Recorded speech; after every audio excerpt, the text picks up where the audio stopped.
하나님은 공의를 원하세요. 자, 성경에서 가장 중요한 단어 하나 뭘까요? 사랑하라. 한마디로 하면 사랑이겠죠. 근데 사랑을 좀 더 구체적으로 표현한 두 단어가 있어요. 바로 정의와 공입니다. 성경에서 제일 중요한 단어가 사랑이고, 이 사랑을 구체적으로 표현하면 정의와 공인데, 이게 너무너무 중요합니다. 이제 오늘 아모스서를 같이 할 건데, 아모스서의 주제가 바로 정의와 공입니다. 하나님께서 처음 하시는 말씀은 정의와 공의. 자, 이 정의와 공의가 뭘까? 정의가 뭘까요? 사이 좋은 것, 법을 지키는 것, 억울하지 않게 하는 것, 정의 맞아요. 공의 비슷한 것 같기도 하고, 뭔가 많이 들어봤는데 비슷한 것 같으면서 다른 것 같기도 하고 헷갈리잖아요, 그렇죠? 그래서 이 정의와 공의라는 개념을 오늘 성경을 보면서 같이 한번 살펴보겠습니다. 자, 우리 지난 시간에 요나에 대해서 배웠죠. 때는 지금 이제 멸망으로 치닫고 있어요. 엘리야와 엘리사를 통해서 하나님이 30년 동안 기적도 일으키시고 했지만 돌아오지 않아서 요나를 시켜가지고 깨닫게 해가지고 요나가 돌아와서 하나님의 사랑을 기억합시다. 한 번만 회개해도 돌이켜 주십니다. 외쳤겠죠. 외쳤는데 안 돌아왔으니까 아모스가 갔겠죠. 자, 성경을 한번 펴봅시다. 열왕기하 14장 29절에 보면 여로보암 2세가 죽었어요. 이 아모스 선지자가 선포하고 나서 2년 있다 죽었어요. 아모스가 죽을 거라 얘기했어요. 죄를 져서. 그래서 거기다가 쓰시면 됩니다. 14장 끝에 15장 시작할 때 그 중간에 15장에 보시면은 남왕국의 왕 아사랴가 나옵니다. 우시야거든요. 우시야라는 왕인데 여로보암 2세랑 우시야가 있을 때 아모스가 선포했어요. 그러니까 거기다 쓰세요. 14장 끝에다가 아모스, 호세아, 요엘, 요 선지자들이 그때 활동을 했어요. 그러니까 여러분이 거기다가 써놓고 14장까지 읽고 나서 아모스와 또 호세아와 요엘서를 읽으면 되구나, 그렇게 써놓으시면 됩니다. 자, 그래서 여기 표에 보면은 엘리야랑 엘리사가 사역하고 죽었어요. 그렇죠? 죽고 나서 이제 요나랑 아모스랑 호세아를 저렇게 보내게 됩니다. 어느 왕 때예요? 바로 여로보암 2세. 여로보암 1세는 나라를 세웠고 여로보암 2세는 나라를 가장 잘 살게 만들었어요. 가장 잘 살았는데 가장 악했어요. 영토도 제일 컸는데 제일 악했어요. 그래서 하나님이 선지자를 보내서 끝낼 준비를 하시는 겁니다. 자, 이제 아모스서를 한번 펴봅시다. 아모스서가 얼마나 중요한 책인지 몰라요. 실제적으로 요나의 이야기는 뭔가를 책망하는 게 아니잖아요. 근데 아모스서는 첫 번째 선지자로서 정말 책망합니다. 정말 문제가 뭔지를 책망해요. 아모스란 뜻은 자, 짐이라고 씁니다. 짐 또는 부담 또는 짐을 진 자, 이런 뜻입니다. 무거운 짐을 지고 있는 사람, 어깨에 무거운 짐을 이렇게 들고 있으면 힘들어 안 힘들어요? 그 짐이라는 뜻이에요. 근데 사실은 아모스도 무거운 짐을 졌어요. 하나님이 부담스러운 말씀을 전하라는 거예요. 근데 사실은 누가 제일 지금 이 상황이 부담스러워요? 자식이 말을 안 들으면 누가 제일 부담스러워요? 아버지잖아요. 그러니까 사실은 하나님의 부담을 지금 쓰고 있는 거예요. 여러분, 하나님의 입장에 대해서 생각해 봤어요? 혹시 우리 친구들 엄마 아빠가 얼마나 힘드실까, 엄마 아빠가 참 어깨가 무거우시겠다, 혹시 그런 생각 해본 친구 손 들어보세요. 아직 그런 생각 안 해봤죠? 엄마 아빠가 날 키우시고 직장에서 일도 하시고 사업도 해서 열심히 일하시는데 이 모든 걸 하시느라 정말 어깨가 무거우시겠다, 내가 실수해가지고 뒷수습도 하셔야 되는데 참 힘드시겠다, 그런 생각 해본 친구. 자, 우리가 아모스서를 통해서 배워야 될 건 하나님의 어깨에 무슨 부담을 지고 계신가, 그거를 여러분 좀 깨달아야 됩니다. 어떻게 하면 복 받을까, 이런 게 아니고 어떻게 하면 하나님의 마음을 좀 헤아릴까, 그런 마음으로 한번 살펴봅시다. 자, 1장 1절에 한번 보면은 이 사람이 어디 목자래요. 어디 목자, 어디에서 양치던 사람이에요. 자, 여기 봅시다. 남쪽에 보면은 드고아라는 동네가 있어요. 남쪽 사람이에요.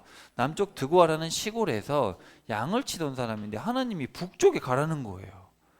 북쪽에 가가지고 하나님의 말씀을 전하라는 거예요. 그때 호세아도 전했거든요.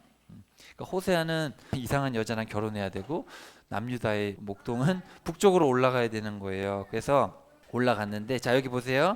1절 중간에 보면 뭐 하기 2년 전이래. 여기 중요해요. 지진이 일어나기 2년 전. 자, 학자들이 연구를 해보니까 BC 760년에 지진이 있었던 거예요. 지진. 근데 이 지진이 얼마나 무시무시했냐면 산이 4km를 옮겨갔대요. 여러분, 산이 4km를 옮겨갈 정도면 땅이 얼마나 흔들렸다는 건지 알겠죠? 이 말이 돼요, 안 돼요? 우리 여기 아름동에 있던 산이 4km를 움직였대요. 그럼 저기 강남쪽으로 간 거예요, 거의. 그렇죠? 말이 돼요, 안 돼요?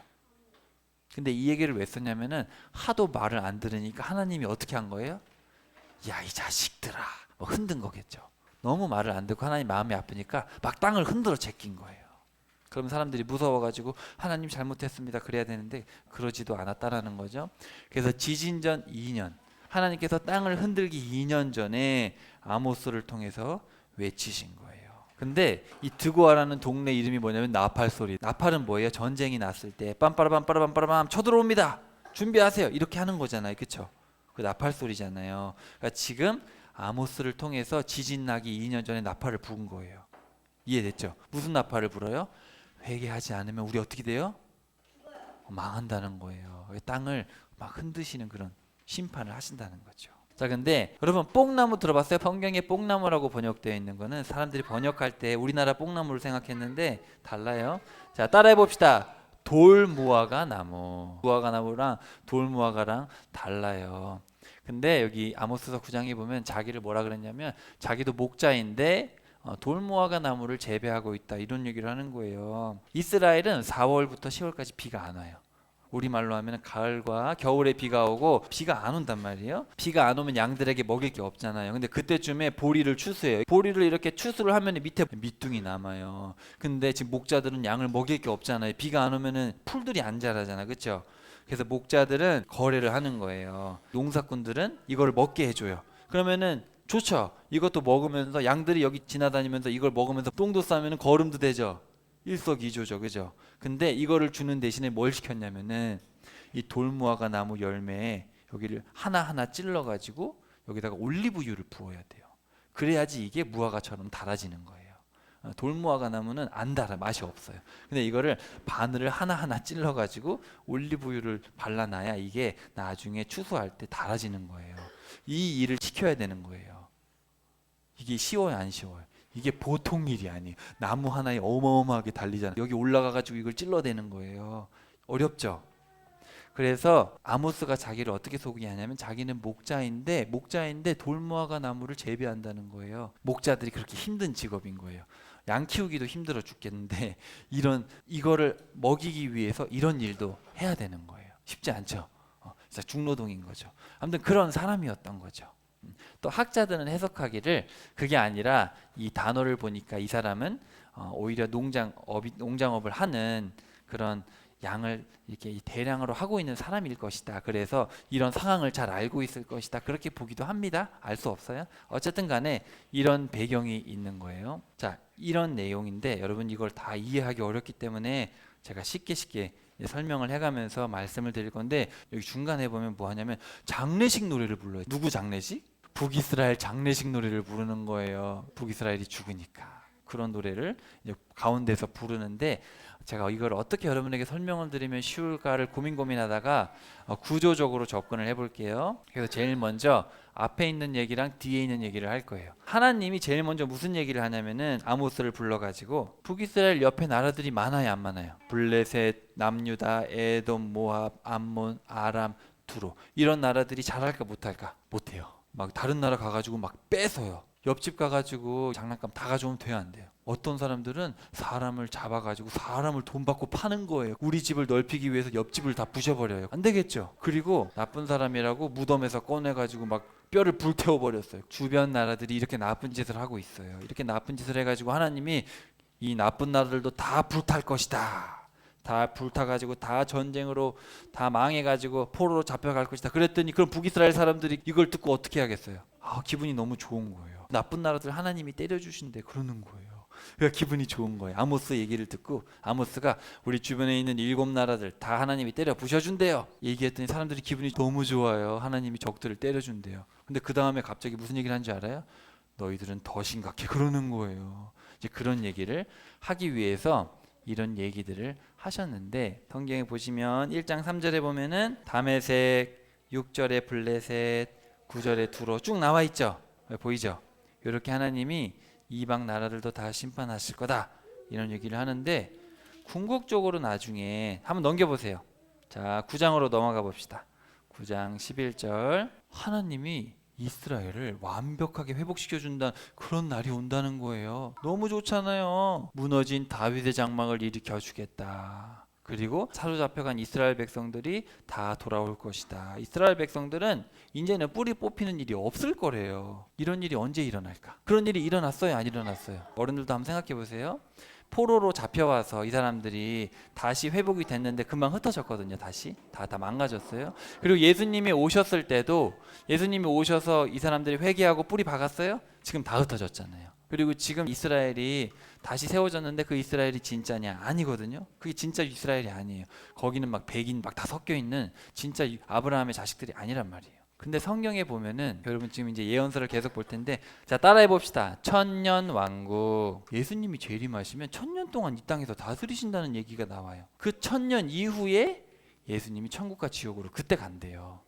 그 천년 왕국이라는 게 있는데 이사야서에 보면은 아주 평온한 나라예요. 근데 그때 보면은 예수님이 예루살렘에서 직접 다스리셔가지고 전 세계 사람들이 다 예루살렘으로 예배드리러 오는 날이 온다는 거예요. 예수님이 직접 통치하시기 때문에 그때는 죄 짓는 사람이 거의 없대요. 있긴 있지만 거의 없고 전 세계가 평화 속에 있는 그런 나라가 있다. 그래서 원래 이스라엘 백성들이 모범이 돼가지고 전 세계를 이렇게 다스렸어야 되는데 그렇게 못하니까 예수님이 직접 오셔가지고 예루살렘을 회복시키셔서 전 세계를 회복시키는 날이 온다. 이런 얘기를 지금 아모스서 끝에서 하고 있어요. 여러분 처음 듣는 얘기일 수 있는데 일단 머리에 넣어놓고 먼 미래에는 이 나쁜 이스라엘이 예수님이 직접 회복시켜주는 날이 오는구나. 그런 이해를 가지고 계시면 됩니다. 자 이제 북이스라엘에 대한 심판으로 갈 거예요. 자 2장 6절로 갑시다. 2장 6절. 이 사람들이 뭘 잘못했는지 봐야 돼요. 남이 잘못한 걸 보면은 아 저렇게 하면 안 되겠구나 알겠죠. 북이스라엘이 혼나는 걸 보고 우리가 그렇게 안 해야겠죠. 어떤 걸 하나님이 혼내시는지 잘 보세요. 자 2장 6절부터 한번 봅니다. 돈을 받고 사람을 팔았대요. 신 한 켤레를 받고 가난한 사람을 팔았대요. 힘없는 자의 머리를 먼지 속에 발로 밟아버렸대요. 그리고 연약한 자의 길을 굽게 했대요. 돈 없는 사람 집에 가서 그 돈을 뺏어가지고 그 집이 망하게 했다는 거예요. 그리고 아빠랑 아들이 한 젊은 여인에게 가가지고 거룩한 이름을 더럽혔대요. 아빠랑 아들이 같은 사람한테 결혼할 수가 있어요 없어요? 말이 안 되죠. 근데 그런 사람들도 있다는 거예요. 그리고 제단 옆에서 전당 잡은 옷 위에 두었대요. 뭐냐면 가난한 사람 걸 뺏어가지고 그걸 빨리 돌려줘야 되잖아요. 가난한 사람 거면 그쵸? 근데 그 가난한 사람 거를 뺏어가지고 돌려주지 않고 그거 가지고 돌려주는 안 주고 예배는 드린다는 거예요. 그럼 돼요 안 돼요? 예배 드리는 게 중요해요? 가난한 사람 걸 빨리 돌려주는 게 중요해요? 가난한 사람은 그게 없으면 밥을 못 먹어요. 추위에 벌벌 떨어야 돼요. 가난한 사람은 이불이 하나 있는데 겨울에 이불을 뺏어왔어요. 그걸 돌려주진 않고 예배드리러 가는 거예요. 신전에서 벌금으로 얻은 포도주를 막 마시고 그리고 나시린에게 술을 마시게 하고 쉽게 말하면 목사님 술 마시고 픽픽 쓰러지세요. 막 그러는 거예요. 목사님 하나님 말씀 전하지 마세요. 듣고 싶은 얘기만 하세요. 제발 강단에서 죄 얘기하지 마시고 듣기 싫은 얘기 하지 말고 제발 좋은 얘기만 해주세요. 이런 죄들을 지었다는 거예요. 3장 9절에 보니까 수도 사마리아로 하니까 혼란과 학대로 가득하고 옳은 일은 못하고 맨날 폭력과 강탈. 사람들이 맨날 싸워서 뺏고 서로 때리고 뺏고 내가 놀 거야. 저 장난감은 내 거야. 그러면 엄마 아빠가 보기에 좋아요 안 좋아요? 너희들 정말 잘하는구나. 서로 싸워서 뺏어내. 그런 엄마 아빠가 있어요 없어요? 서로 배려하고 양보해야 되는데 북이스라엘 사람들은 맨날 폭력과 강탈. 그리고 이거 봐봐요. 얼마나 사치를 하는지. 겨울 궁전. 겨울에는 따뜻한 동네로 가서 궁전이 있고 여름엔 더우니까 시원한 동네로 가서 궁전을 짓고 또 코끼리 상아 같은 거 있죠. 이런 걸로 막 비싼 걸로 막 만들고 가난한 사람들을 억압하고 다 짓밟고 남편들에게 술이나 드시오. 술 내놓으시오. 남편 술이나 사와. 막 그러는 거예요. 여보 술이나 먹어야지. 지금 뭐 하는 거예요? 술 먹고 놀아야지. 지금 뭐 하는 거예요? 하나님이 보시기에 좋아요 안 좋아요? 자기는 호화롭게 사는데 가난한 사람 거는 빼앗고 맨날 술만 먹고 놀고 즐기고 가난한 사람은 무시하고 이런 거 하나님이 기뻐하시겠어요? 슬퍼하시겠어요? 이런 것들을 지적하니까 사람들이 안 듣고 싶은 거예요. 나는 무조건 좋은 집에 살고 싶은데 나는 좋은 거 다 가지고 싶고 좋은 음식 먹고 싶어. 아우 우리 동네에 가난한 할머니가 있나 없나 그게 나랑 무슨 상관이야. 우리 옆집 할머니가 혼자 먹을 것도 없이 산다는데 그게 나랑 무슨 상관이야. 난 맛있는 거 먹을 거야. 그게 맞는 거예요? 하나님은 우리도 잘 먹여야겠지만 하나님은 저 할머니에게도 관심이 있겠죠. 혹시 우리 아파트에 혼자 된 할머니가 윗집에 사시는데 아우 할머니가 혼자 사시든 그게 내랑 무슨 상관이야. 내가 잘 먹고 잘 살면 되지. 그럼 되겠어 안 되겠어? 그런 얘기들을 하는 거예요. 하나님은 그 할머니도 사랑하시는 거예요. 그러면 하나님은 어떻게 하겠어요? 애야 가서 좀 할머니 좀 돌봐드려라 그러겠죠. 근데 그게 공감이 안 되는 거야. 이런 죄들, 이런 것들을 얘기를 하십니다. 죄에 대해서 쭉 얘기를 했는데 뒤에 가면은 그렇기 때문에 너희들이 멸망할 거라는 5가지 환상을 보여주세요. 한번 봅시다. 5가지 환상이 뭔지. 자, 7장에 가면은 이제 환상을 보여주시는데, 자, 첫 번째 따라해 봅시다. 메뚜기. 우리 동네에는 메뚜기가 막 몇 마리 안 다니잖아요. 근데 이 메뚜기가 떼를 지어 날라오는 거예요. 이런 메뚜기가 수억 마리가 날라오면 그 땅이 초토화돼요. 나무가 있는데 없어져요. 그냥 다 갉아먹어가지고 없어져. 그러니까 아모스가 환상을 봤는데 메뚜기가 날라와가지고 다 갉아먹어 버리는 거야. 우리 먹을 거를. 그랬더니 아모스가 너무 놀래가지고 2절에 한번 보세요. 7장 2절. 하나님 안 돼요. 용서해 주세요. 그건 안 돼요. 우리는 너무 약하고 어려가지고 메뚜기가 저렇게 먹어버리면 우린 다 죽어요. 안 돼요. 용서해 주세요. 아모스가 그런 거예요. 그때 하나님이 어떻게 했어요? 그래 알겠다. 용서해 주겠다. 하나님 마음이 약해가지고 용서해 주겠대요. 그 다음에 두 번째. 하나님이 불을 다 일으켜가지고 심지어 바닷물까지 다 말라버린 거예요. 바다와 육지가 그냥 다 말라버린 거예요. 온 세상이 다 불에 타버려서 바싹 말라버린 거예요. 그랬더니 아모스가 또 너무 무서워가지고 하나님 멈춰주세요 막 이러는 거예요. 너무 무서워가지고 우리가 이걸 어떻게 견딜 수가 있겠습니까? 그랬더니 하나님이 또 마음이 약해가지고 알았다 안 할게.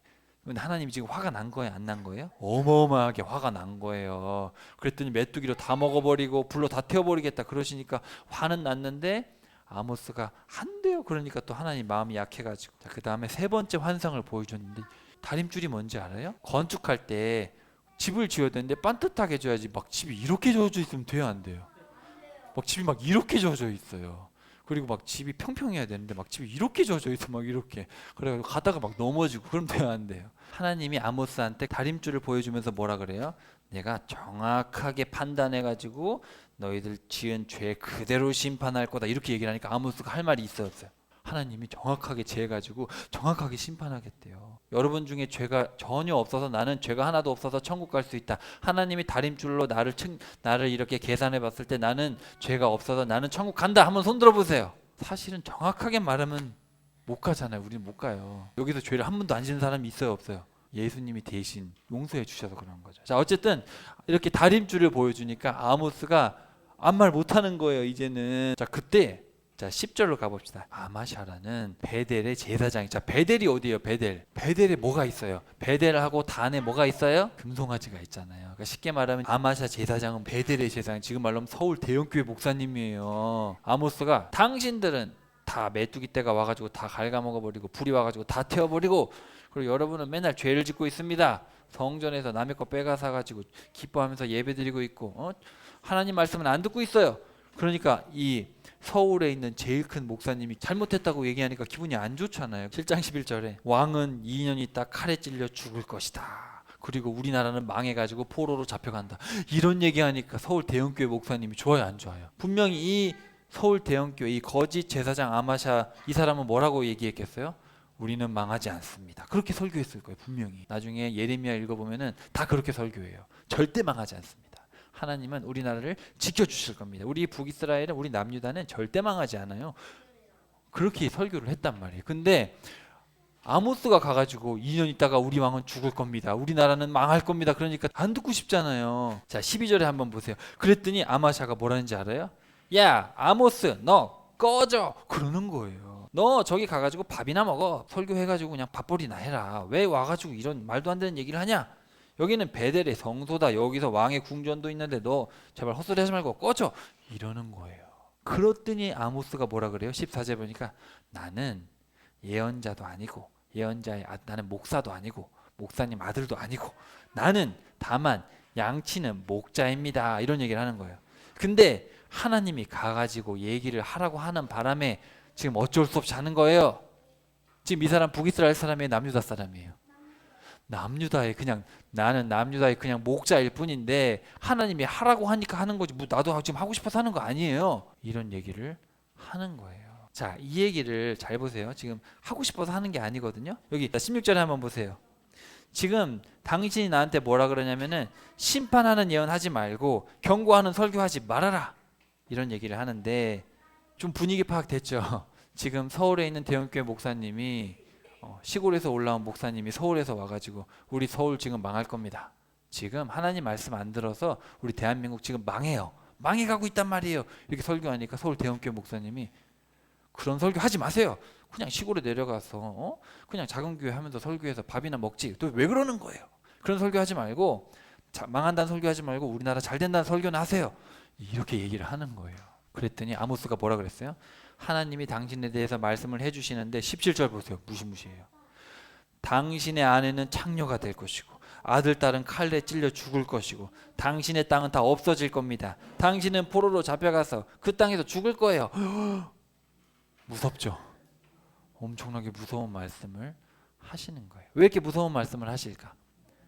하나님도 지금 기분이 안 좋아요. 엄청 안 좋아요.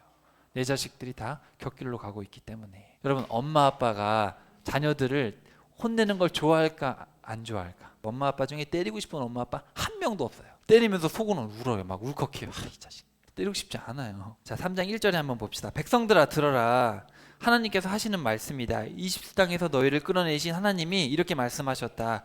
봐봐요. 2절 보세요. 백성들아, 내가 너희를 모든 민족들 가운데 택했기 때문에 내가 너희들 죄에 대해서 내가 죄값을 묻겠다. 하나님이 이렇게 얘기를 하신 거예요. 너희들을 이집트에서 특별히 꺼냈기 때문에, 그리고 너희들에게 책임을 줬기 때문에 그 책임을 하지 않은 너희들에게 죄값을 묻겠다, 이렇게 하니까 예언자가 이거를 전하지 않을 수가 없어요. 아모스는 안 전할 수가 없는 거예요. 그래서 3절부터 보시면 약속을 했는데 안 갈 수가 있느냐, 사자가 으르렁거리는데 우리가 어떻게 소리를 안 지를 수 있느냐, 그러면서 7절에 보시면은 하나님은 자기의 종들에게 다 얘기하고 하신다. 비밀스럽게 행하시는 게 아니라 하나님은 다 말씀을 하신다. 8절, 사자가 울부짖으면 누가 무섭지 않겠느냐. 하나님이 말씀하시는데 누가 대언을 안 할 수가 있겠냐. 이게 뭐냐면 아모스는 안전할 수가 없는 거예요. 하나님이 자기한테 와가지고 내가 이스라엘의 죄값을 묻겠다, 내가 걔네들을 이집트에서 꺼냈는데 지금 엉망이 됐어, 내가 죄값을 물을 거다, 이랬는데 아모스가 안전할 수가 있어요, 없어요? 없는 거예요. 아모스가 어쩔 수 없이 전하는 거예요. 그래가지고 이런 것들을 하나님이 전하라고 하니까 지적을 하시게 됩니다.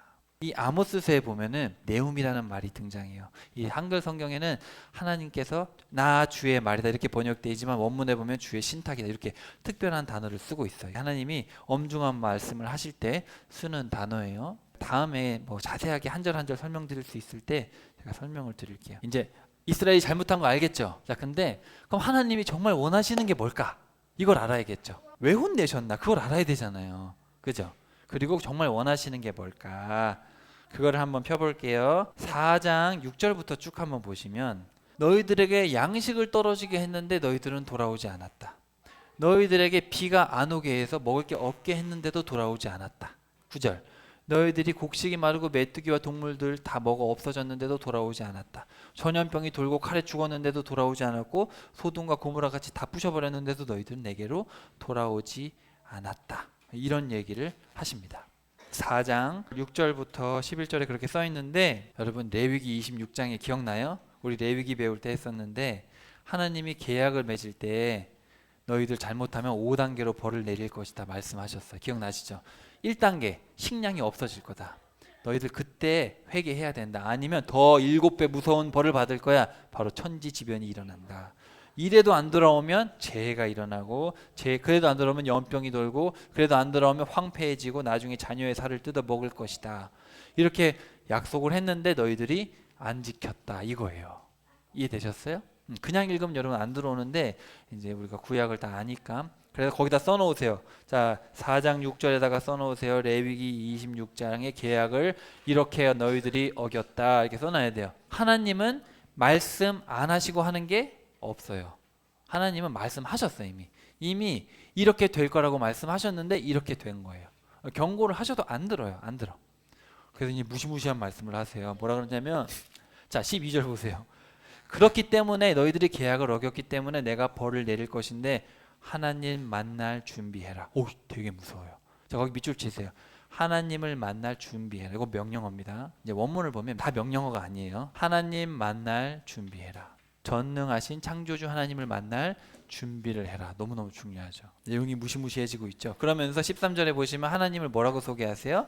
산을 만드신 분이 누구예요? 바람을 창조하신 분 누구예요? 자기 뜻을 사람에게 드러내시는 분이 누구예요? 새벽의 여명을 저녁의 어둠으로 바꾸시는 분이 누구예요? 땅의 높은 데를 밟고 걸어 다니시는 분이 누구예요? 하나님이에요. 전능하신 분이죠. 그래서 그 전능하신 하나님을 만날 준비를 해라. 이런 얘기를 아모스서 읽어보시면 계속 얘기합니다. 이제 일로 갈 거예요. 이쪽 여러분 잘 따라오셔야 됩니다. 5장 4절에다가 한번 밑줄 쳐보세요. 살려고 하느냐 나를 찾아라. 이렇게 돼 있죠. 근데 원문에 보면은 찾으라 살아라 이렇게 돼 있습니다. 찾으라 나를 찾으라 살아라. 여러분 하나님을 찾고 있어요? 맛집을 찾고 있어요? 하나님을 찾고 있어요? 핸드폰으로 맛집 찾는 시간이 많을까? 핸드폰으로 성경 읽는 시간이 많을까? 우리가 뭘 찾느냐가 참 중요합니다. 하나님을 찾아야 사는 거예요. 그러면서 이제 하시는 말씀이 뭐냐면은 자 동그라미 한번 쳐봅시다. 7절 공의를 쓰디쓴 쑥처럼 만들지 말고 정의를 땅바닥에 내팽개치는 자들아. 그렇게 되어 있습니다. 24절 오직 너희는 공의를 물처럼 흘러넘치게 하고 정의를 마르지 않는 강물처럼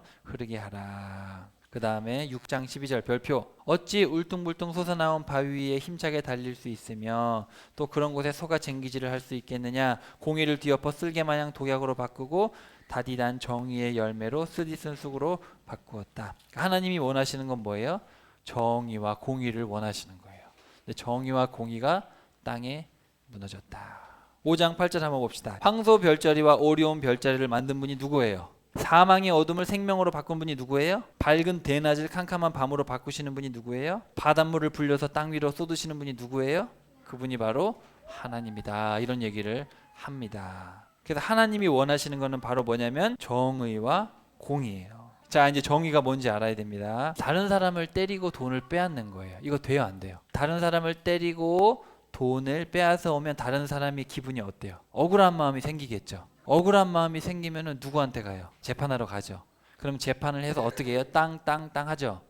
그래서 심판을 합니다. 그죠? 그래서 이 성경에 이 미시파트라는 단어예요. 지금 이 쉬운 말 성경은 이걸 공의로 번역을 해놨어요. 어떤 성경은 정의와 공의 번역이 막 헷갈려요. 근데 우리가 흔히 아는 개념으로는 여러분 정의로 번역하는 게 그냥 맞는 것 같아요. 자, 이 미시파트라는 단어가 이거 너무너무 중요해서 여러분 잘 들어야 돼요. 이게 성경에서 제일 중요해요.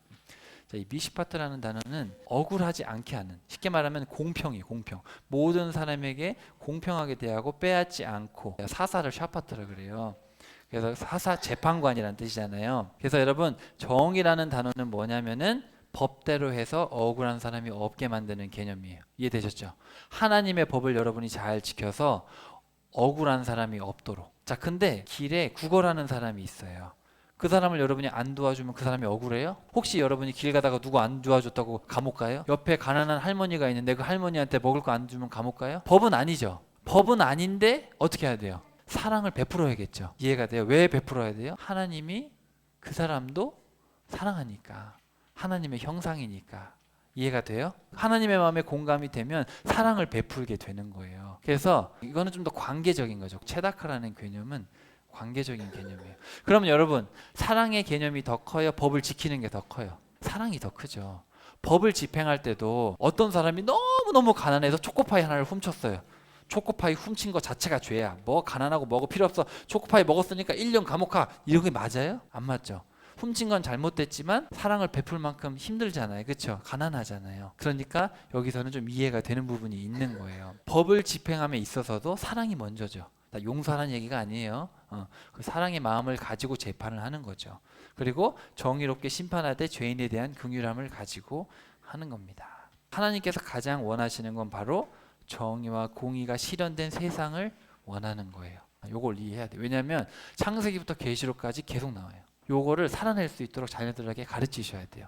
왜냐하면 성경에서 정의와 공의가 계속 나와요. 요거를 여러분이 정확하게 이해를 하셔야 돼요. 한국말의 정의와 공의로 따지면 정자가 뭔지 아세요? 바를 정자예요. 근데 요 right이란 말이 바르다는 뜻이기 때문에 사실은 정확하게 번역으로 따지면 요게 정의로 가야 되고, just가 뭐냐면 just가 공평하다는 뜻이잖아요. just. 그러면 공평할 공자예요, 이게. 그러니까 사실 엄밀히 따지면 공의가 앞으로 와야 되는데 우리가 그 한국말의 정의라는 뜻을 우리가 법적으로 생각을 하기 때문에 이렇게 번역을 한 거예요. 요거 그냥 여러분 상식적으로 알아두시면 됩니다. 정의가 뭐예요? 법대로 해서 억울하지 않게. 엄마 아빠는 자녀들을 이렇게 여럿이 키우다 보면은 공평하게 해줘야 돼요. 차별해서 망한 케이스가 누구예요? 성경에 그죠? 야곱이죠. 그러니까 아버지 입장에서 야곱이 요셉을 편애해서 망했단 말이에요. 그 가정이. 하나님 입장에서는 우리만 사랑할까요?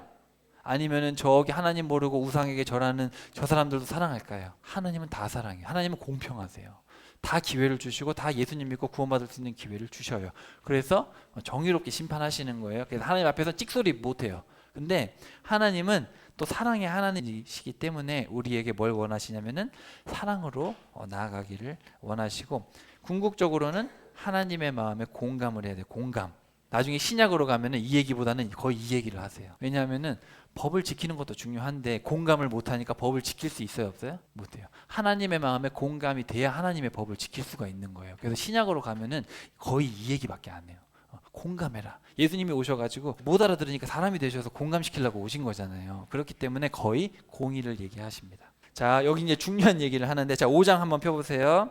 5장 21절. 자, 별표하세요. 자, 이거 너무 중요해요. 저와 여러분이 이걸 잘 알고 있어야 돼요.